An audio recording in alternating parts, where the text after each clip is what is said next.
Bom, galera, boa noite. Então, essa aula era para ter sido ao vivo no dia 30 de abril, mas não deu certo, né, por questão da internet, não tá funcionando direito.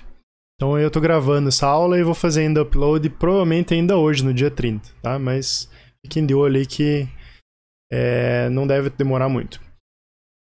Então a aula de hoje é aula de parafusos, especificamente nomenclatura de parafusos, tá? Os tipos e tudo mais. Então a primeira coisa que, se vocês olharem no livro do Norton, vocês vão conseguir perceber, é que tem essa diferenciação de nomenclatura, né, de parafuso porca-arruela e parafuso de máquina. E também do parafuso prisioneiro.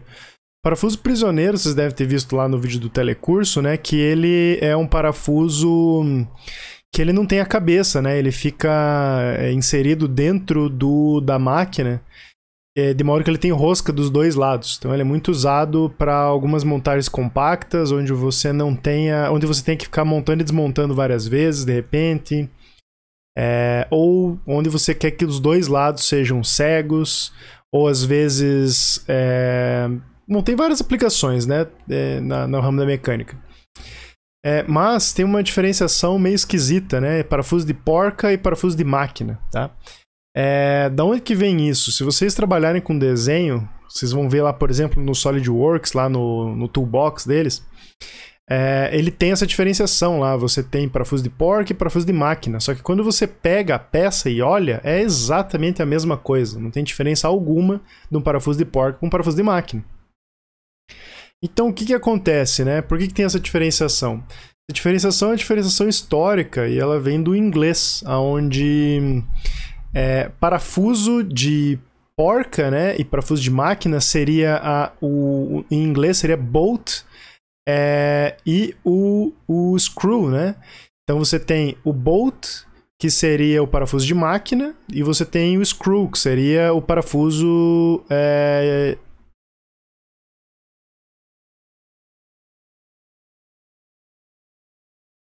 Então, na verdade, você tem o parafuso... Na verdade, aqui eu falei errado. Na verdade, você tem o parafuso de porca, né? Que no inglês seria o bolt.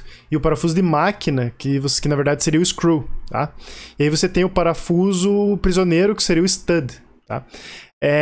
Inclusive, isso é feito pela norma ANSI. Ele faz essa diferenciação dos parafusos, tá? Só que na verdade é o mesmo componente, não tem assim diferença prática entre eles. Isso, como eu falei, é uma diferença mais histórica, que geralmente, inclusive se você pegar lá uma parafusadeira, né, que você tem em casa, lá a bateria, em inglês ela é uma screwdriver, né, ela é um driver de screws. Ou seja, ele serviria só para screws, que são parafusos cegos, né. E isso vem por quê? Porque geralmente você usaria com um parafuso de madeira, né? Que é aquele parafuso autoatarrachante, que necessariamente vai fazer em um furo cego. E aí, por isso que veio essa diferenciação do screw ser esse parafuso que é o autoatarrachante. Mas isso acabou vindo para mecânica, e aí foi feito que para furos cegos eles chamam isso de screw, e para furos passantes chamam de bolt, que seria o parafuso que atravessa inteiro e você prende com a porca, né? Mas de qualquer maneira, né, não tem essa diferença na prática para parafuso de máquina, beleza? Então, basicamente é isso, né? Então não se preocupem muito com essas nomenclaturas em inglês, você pode chamar tudo de bolt, se você quiser. Alguns tipos de cabeça, né, que também existem uma infinidade, vários e vários tipos de cabeça, mas os mais historicamente principais seria Fenda e Phillips, tá? Esse Phillips, na verdade, ele é da própria marca mesmo, Philips, né, aquela marca que faz eletrônicos. E ele foi desenvolvido na época da Revolução Industrial por na verdade foi tipo um concurso, assim, um desafio, digamos assim, que o Ford fez. Ele ofereceu, né, um prêmio para a empresa que conseguisse desenvolver um parafuso que fosse possível de ser parafusado em grande escala, em grande velocidade, né?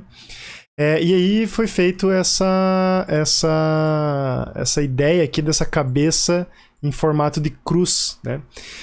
Por que isso? Qual é a grande vantagem? Isso aqui ele é autocentralizante, né? Diferente de um parafuso de fenda, que a chave tende a escapar aqui para os lados. No parafuso Phillips, você tem que a chave ela fica presa no centro do parafuso, mesmo que ela rotacione em altas velocidades, por exemplo, com uma parafusadeira, né?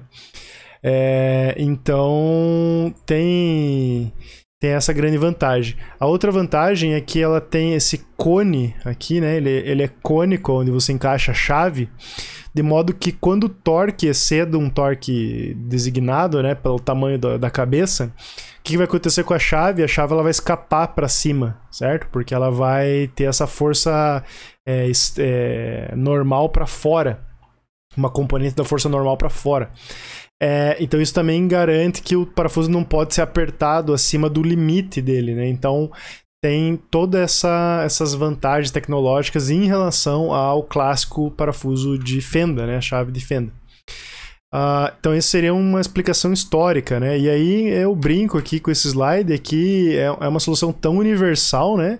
Que até aqui no sabre de luz você tem um parafuso Phillips, né? Mesmo não sendo nem na Terra isso aqui, né? Nem na Via Láctea. Então você vê que você tem aqui o mesmo design Phillips sendo desenvolvido independentemente em outros lugares do universo, inclusive. Então é uma solução bem inteligente, né? Outros tipos de cabeça para máquinas mesmo, que o Phillips e o Fenda na verdade nunca usem, se passe longe de parafuso Fenda porque é muito ruim de trabalhar com ele. Mas o Phillips é bastante usado para alguns elementos de máquinas, mas quando você quer uma coisa robusta mesmo, um parafuso forte, sabe, para máquina, algo bem sólido assim, né, você vai optar pelo sextavado. Ele pode ser o interno, que seria o Allen, né, e pode ser o externo, que também é bastante usado, principalmente na construção civil. A grande vantagem do sextavado interno em relação ao externo, ou seja, do Allen, é que ele é bem mais compacto, né? Você percebe que essa cabeça dele ela é muito menor do que a cabeça do sextavado, e além do fato da chave entrar pela parte de cima, né?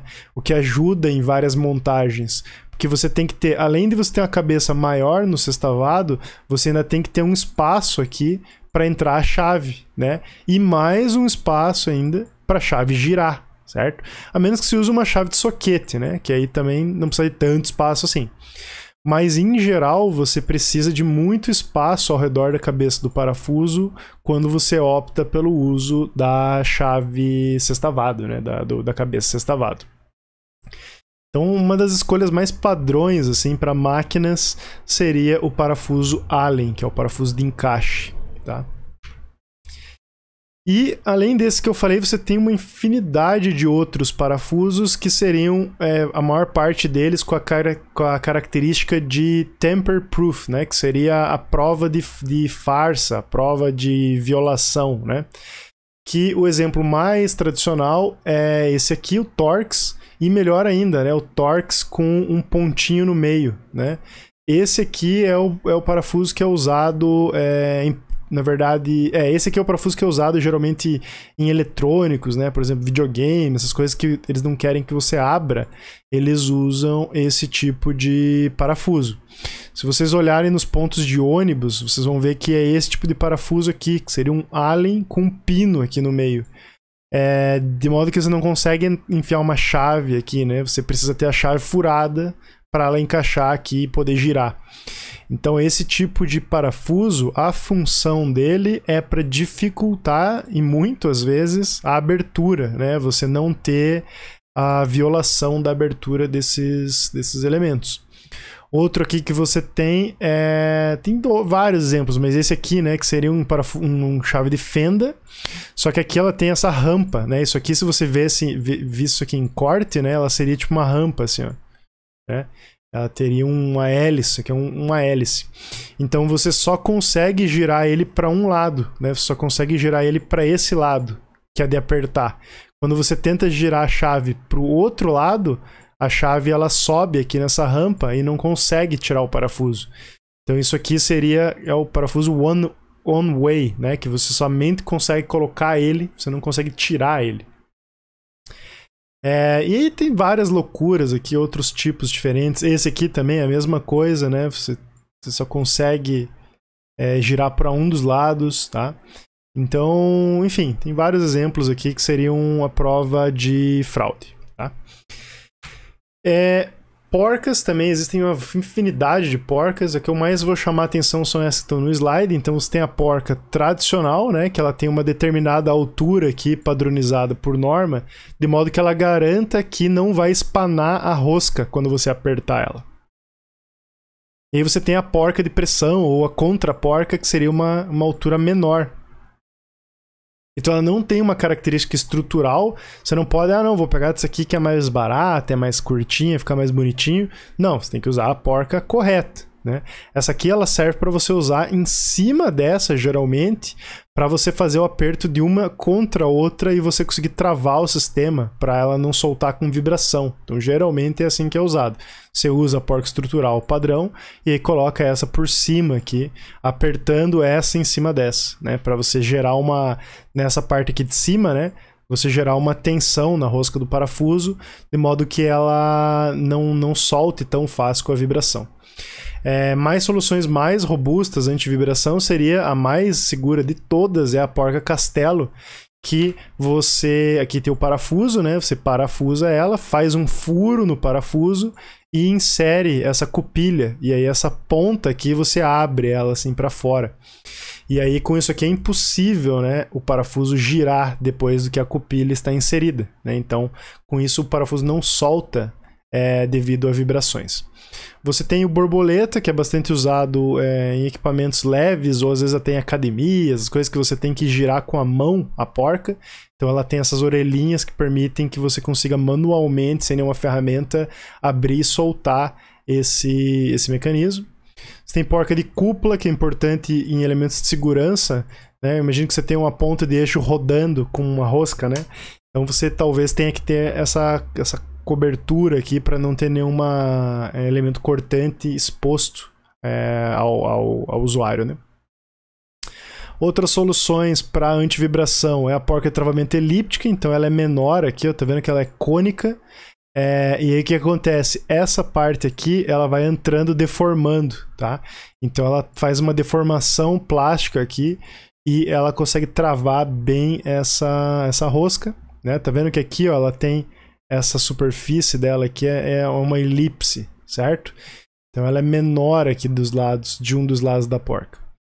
A solução mais tradicional de todas, sem dúvida, para antivibração seria a arruela com a porca com arruela de nylon, com inserto de nylon, que é essa parte preta aqui.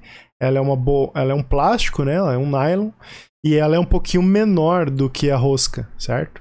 E aí quando você parafusa, essa parte aqui ela é indentada, né? Ela engata na rosca, ela trava na rosca, e aí ela fica bem difícil de girar depois que ela tá travada. Inclusive uma porca dessa aqui é impossível você parafusar ela com a mão, né?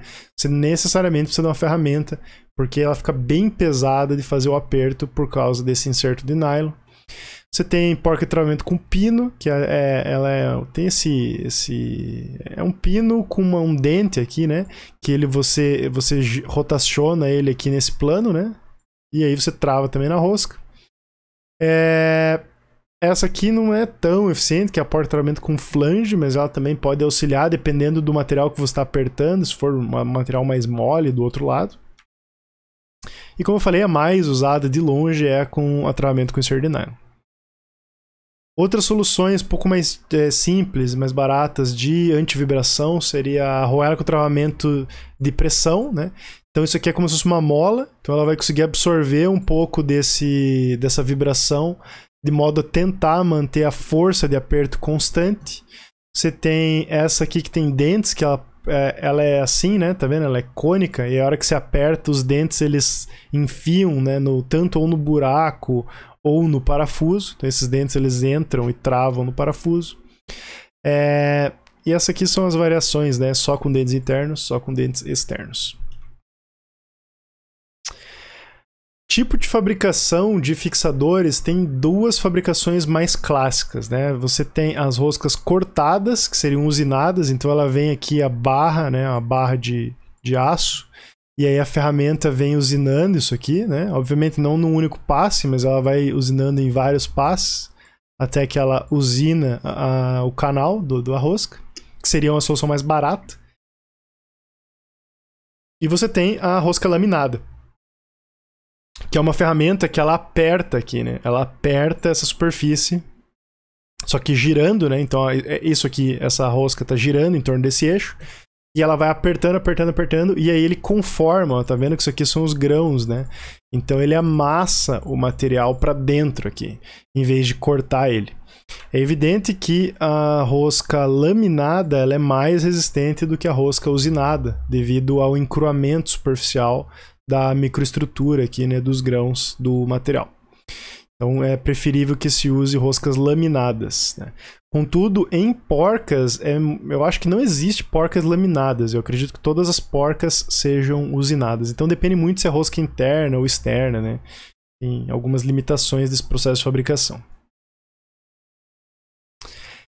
As resistências dos parafusos são padronizadas por normas, tem várias, a SAE, a STM e a ISO são as principais, mas tem outras, né? E pela norma ASTM F568M, que é a que a gente vai usar, que é a que tem no livro, ele define a classe do parafuso em relação a uma resistência mínima de prova. O que é essa resistência mínima de prova? É uma carga que o parafuso tem que suportar, certo? Sem deformação permanente. Então isso aqui tem que ser uma força que não seja destrutiva ao parafuso. É diferente da resistência mínima ao escoamento, que vai ter uma deformação plástica permanente, e da resistência mínima à tração, que é onde o parafuso ele vai romper de fato. Então, em projeto, a gente geralmente usa a resistência mínima de prova, principalmente para projetos de engenharia mecânica. Então, a gente vai usar esse valor dessa coluna aqui, beleza? E aí, dependendo desse valor da resistência mínima de prova, é dado a categoria do parafuso. Então, se você tem um parafuso mais forte, ele é dado a categoria 12.9 e um parafuso mais fraco, 4.6. Da onde que vem esse número, né? Esses números aqui, eles têm a ver com a resistência de ruptura, né? Se você pegar aqui, ó, o primeiro dígito é esse aqui, certo? Ó, reparem que o primeiro dígito é esse.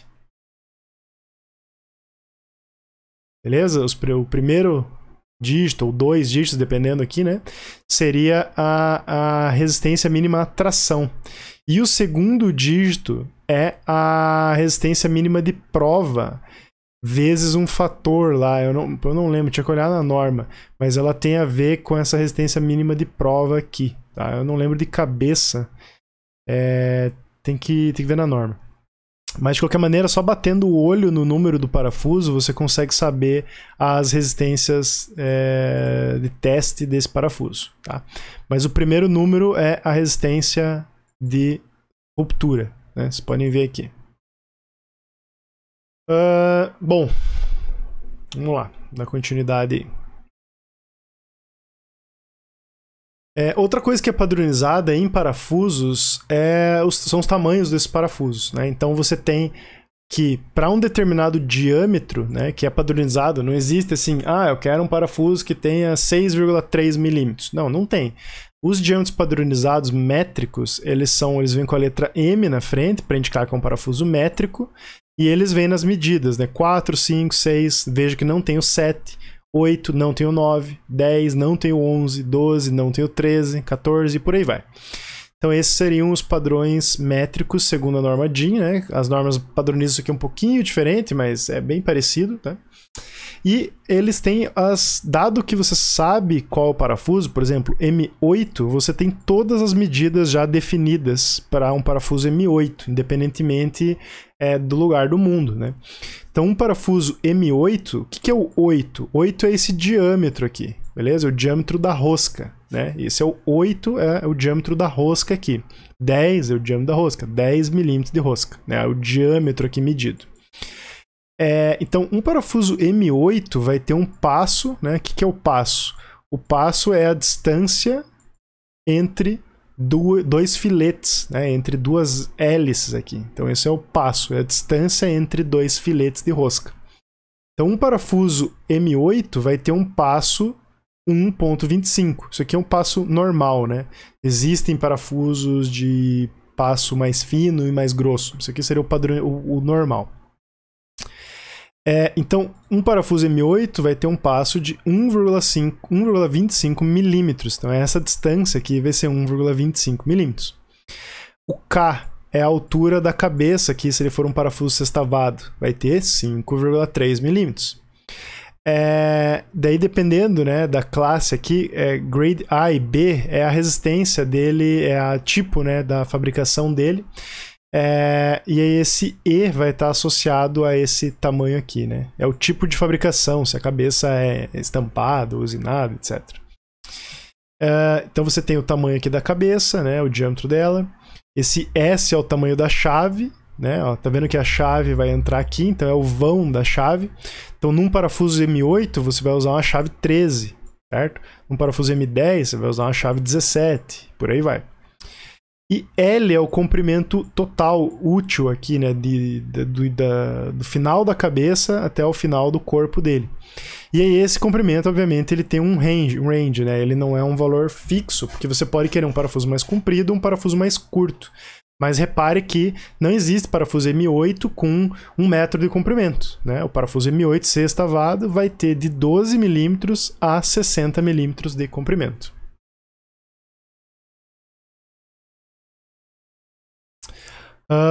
Bom, então isso seriam as especificações dimensionais dos parafusos. E aqui você tem um para cada tipo, né? Você tem esse aqui seria o hexagonal com rosca completa, né? Tá vendo que ele chama de screws, que é o que tem a rosca completa, e bolt ele chama, que seria o de máquina, né?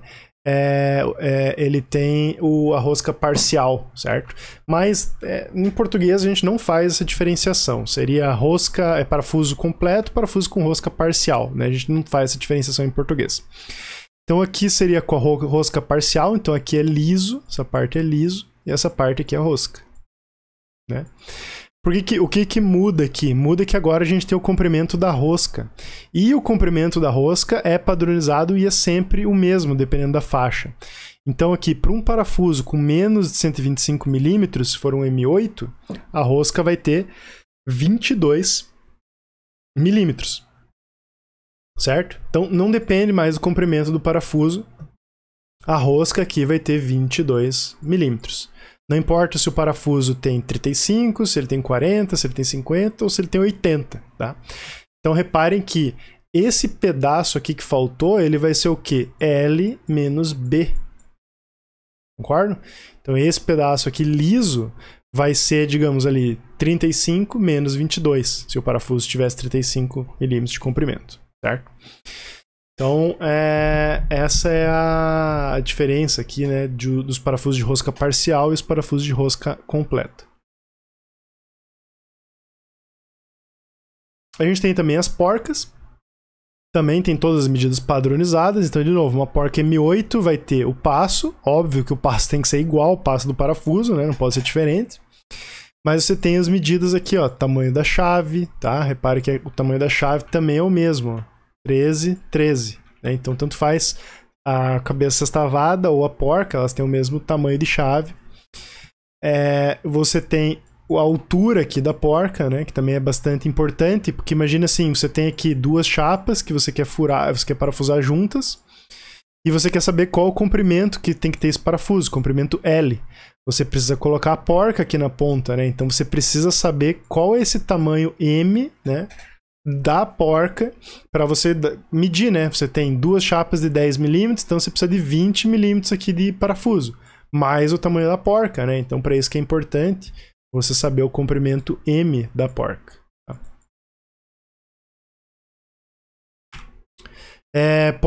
Contra porca, né? Que seriam porcas estreitas, porca com inserto de nylon, e tem vários outros que eu não coloquei aqui nos slides, mas é só procurar em catálogos.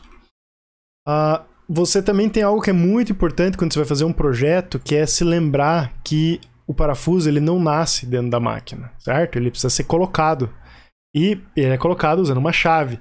Seja uma chave de soquete, ou seja uma chave de boca, né? Uma chave com catraca, uma chave... Tem várias opções. Então, entendam, né, que precisa ter um espaço aqui, ó, livre, certo? Isso é muito importante. Às vezes você faz o projeto e aí o cara vai montar e fica olhando. Tá, cara, como que eu vou colocar esse negócio? Sendo que eu não consigo nem pôr uma chave aqui. E você colocou o furo rente. Então, com isso você tem aqui as tabelas, né, que dizem... eu acho que é essa tabela A, B, C... Acho que sim, isso. A, B, C, G, P... É isso aí. Essa tabela aqui, né, das medidas dessa figura aqui, ó, A, B, C, D, P, né, que seriam as medidas que você tem que ter de clearance, né, de folga, de liberdade em volta do teu furo, tá? E além disso, você tem que ter um furo um pouquinho maior se esse parafuso ele for entrar passante, né, se ele for entrar aqui, né, num furo liso, sem rosca, ele tem que ser também um pouquinho maior, certo? Por quê? Porque tem problemas de fabricação, né? A fabricação nunca é perfeita, certo? Então você sempre vai precisar ter uma folguinha ali no furo, que também é especificado por norma. Isso é muito importante porque, né? Imagine que você tem duas chapas furadas que você quer parafusá-las juntos usando uma porca, né? Usando porcas. Cara, é impossível que os furos tenham o diâmetro perfeito e que a distância entre eles seja perfeitamente igual, né? Sempre vai ter um erro de fabricação na distância entre os furos. Obviamente que aqui está bem exagerado, mas sempre vai ter esse erro. Se você fizer essa distância aqui, ó, perfeita, e esse diâmetro aqui, ó, entrando junto, justíssimo, nunca que você vai conseguir montar essa peça. Você vai montar o primeiro parafuso, de boa. O segundo parafuso não vai entrar, porque os furos vão desalinhar, certo? Então, por isso que é importante você usar ou essa tabela aqui, né, que você tem o diâmetro dos furos, ou essa tabelinha que é um pouquinho mais complexa, que te dá um pouquinho mais completa, que te dá 3 opções de folga: justa, média e livre, né? Então, eu vou pegar lá o parafuso M8 de novo, ó. M8. Se você quiser uma montagem justa, ela já tem que começar no mínimo com 8,4 o diâmetro do furo. Então ela vai ter 4 décimos de folga, certo? Só que a montagem padrão seria com furo de 9 milímetros, no mínimo, tá?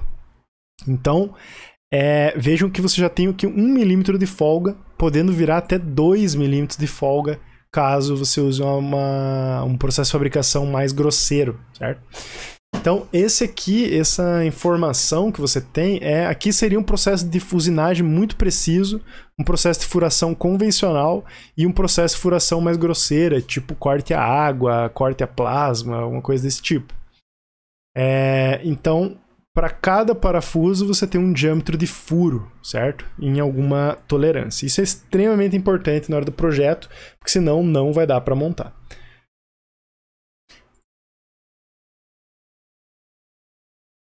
E aqui um dos últimos conteúdos aqui que a gente vai ver nessa aula seria a parte de nomenclatura que a gente vai usar bastante, tá? Tem inclusive um exercício que a gente vai ilustrar isso aqui. Aqui seria uma junta clássica, né? Uma junta passante clássica que você parafuse com uma porca, né? Então, você tem duas chapas que você quer unir, ó, a chapa de cima e a chapa de baixo, beleza? Essas chapas elas vão ter um determinado comprimento, que aqui não está especificado, porque a gente está se preocupando com o parafuso, beleza? Mas a distância entre as duas faces é chamada de L, tá? Isso aqui é a nomenclatura que o livro usa. L é a espessura da junta. L é a espessura da junta. Agora, já olhando pro parafuso, a gente tem várias medidas. A primeira, que é a mais importante aqui, é a L rosca, que é o comprimento com rosca. Que ele pode ser igual ao L parafuso. Isso aqui pode ser igual ao L parafuso se o parafuso for inteiro roscado, né? Caso ele não seja inteiro roscado, se ele tiver rosca parcial, o L parafuso vai ser maior do que o L rosca, beleza? Então, primeira coisa, o L rosca, tá? O L rosca é quanto de rosca tem o parafuso. Não confundir com o LT, que é quanto de rosca tem dentro da junta, certo? Então vejam que tem muita rosca aqui para fora, né? Porque eu tenho que prender a porca e tem que deixar um espacinho extra ali para poder dar o aperto, né? Senão, se isso aqui morrer muito junto, o aperto não se dá muito bem feito, tá? Então eu preciso ter essa pontinha um pouquinho para fora, geralmente um filete, 2 filetes no máximo. Então não confundir, de novo, não confundir o LT com o L rosca, beleza? São coisas diferentes. E além disso, a gente pode ter o LS, que é o comprimento, né, dentro da junta, obviamente, que não tem rosca. Tá?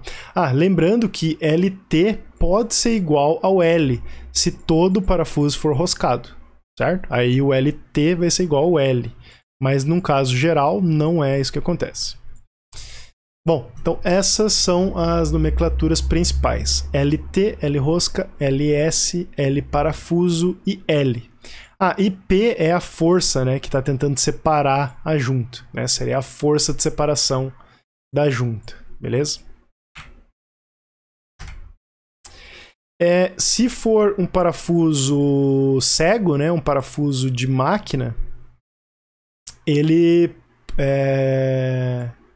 pode, né, tá assim dentro aqui ele estaria dentro aqui, né, ele não atravessaria usando uma porca, né, então ele estaria aqui dentro da máquina, né, mas da mesma maneira você vai ter as mesmas nomenclaturas, né, L rosca é o comprimento total de rosca, você vai ter, né, pode ter o LS, que é o comprimento sem rosca, e todos esses aqui, né, o LS aqui é o comprimento sem rosca. Então você vai ter todas essas mesmas nomenclaturas, só que a diferença é que ele está dentro aqui da peça e não fora, tá? Aqui também nesse slide eu quero chamar a atenção que é muito de boa prática você usar uma arruela. Para quê? Para você conseguir distribuir melhor essa pressão de contato aqui no material, né, que você está apertando. Isso é muito importante se esse material aqui ele tem uma dureza baixa, certo? Se ele é um pouco mais mole, ou talvez uma borracha, ou alguma coisa mais frágil, que possa amassar se eu apertar, né? Então por isso que é bem importante eu usar uma arruela.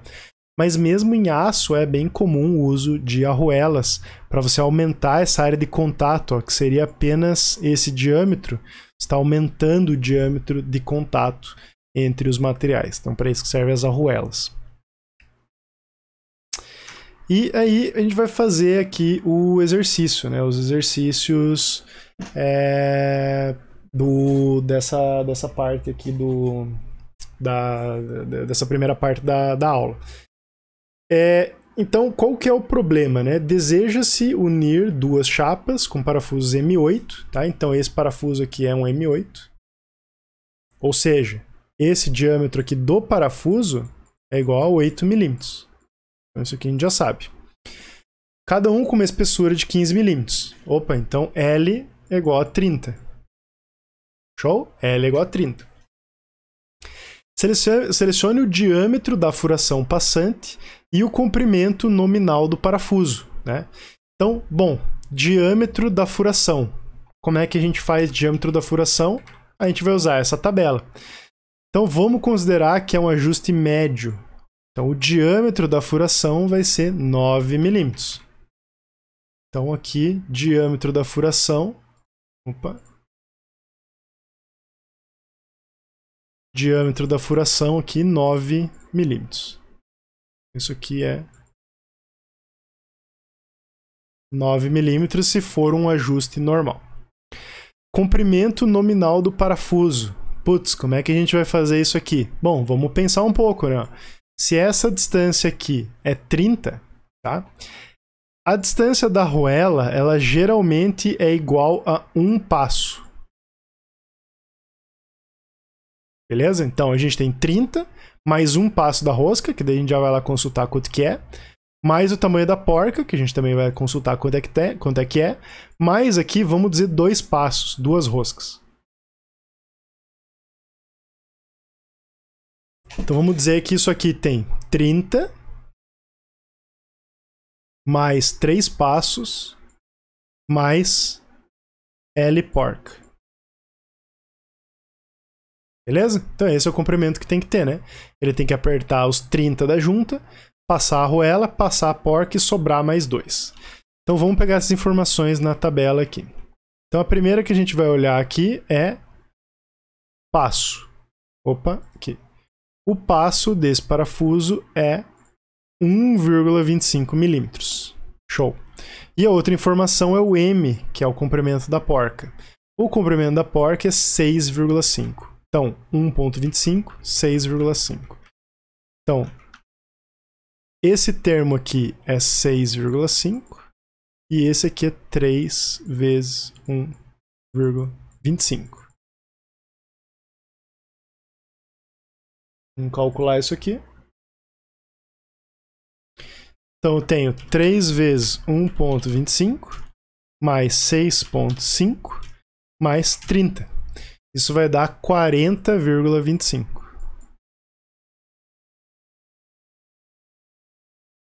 40,25. Show de bola. Provavelmente não vai existir um parafuso com 40,25. O que a gente pode fazer é tirar esse 25 aqui e colocar ele com 40. Por quê? Porque aqui a gente já deu 2 passos de folga. Então não vai ficar 2, vai ficar 1,70 e alguma coisa passos de folga. O que não tem muito problema, né? Não precisa ser 2, pode ser um pouquinho menos. Então seria um parafuso com 40 milímetros, tá? Se está em dúvida, você pode checar isso aqui num catálogo, né?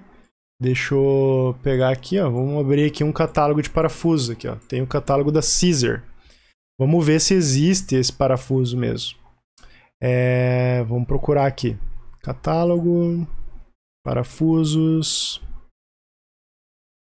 Vamos ver se eu acho aqui. Putz, que tá por aplicação, né? Vamos ver. Chipboard, bateria, autotarrachante, arado. Sextavado, né? Sextavado. Sextavado.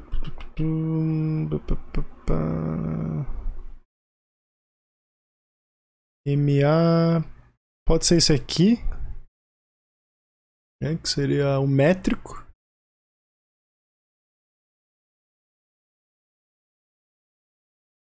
É 8 milímetros, comprimento 40 milímetros, tem. Beleza. E aí o acabamento aqui, sei lá, zincado, tá? Por exemplo. E aí você tem aqui o produto, né? Sabe que existe ele, que é comprimento 40 milímetros. Então é um parafuso 8x40 aqui, polido, sei lá. Da classe 5.8. Tá? Então, é isso. Você sabe aqui, ó, chave 13, vejam que bateu lá com o catálogo, passo 1,25, tá vendo? Tá tudo batendo aqui. E é isso, né? O material dele, norma que ele é usado, classe de resistência, tudo mais. Então, beleza, sabemos que existe o parafuso aqui com 40 milímetros, né? Então, podemos usar esse parafuso aqui. Então o comprimento nominal do parafuso já foi 40 milímetros. Para essa mesma junta, com o mesmo parafuso selecionado, que é um parafuso... na verdade aqui eu selecionei um parafuso de rosca total, né? Eu queria um de rosca parcial. Vamos ver se eu acho aqui um parafuso de rosca parcial.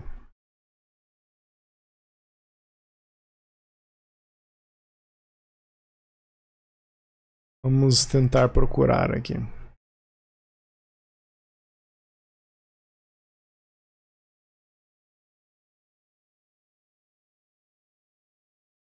É esse aqui, ó. Só que esse aqui é em polegada. Esse aqui não serve. Ó. O NC é polegada, então esse aqui não serve.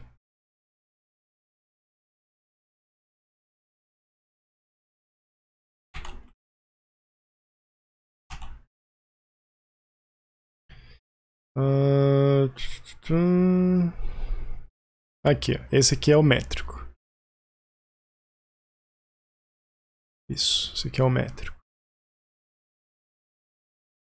Então vamos ver aqui as informações desse parafuso que tem. A outra coisa que eu gosto de chamar a atenção, galera, que já passei por esses perrengues já na vida, é que repare que aqui, ó, a norma DIN, ela prevê que tem todos esses parafusos aqui. Agora repare que no site da Caesar não tem o M5, não tem o M4, não tem... deixa eu ver, 10, 12, 14, 10... Não tem o 14, tá? O 14 é muito, muito raro mesmo. Não tem 18, não tem 18. Não tem nenhum desses aqui pra cima, tá? E, cara, a Caesar é uma das maiores fornecedoras de parafuso do Brasil, tá?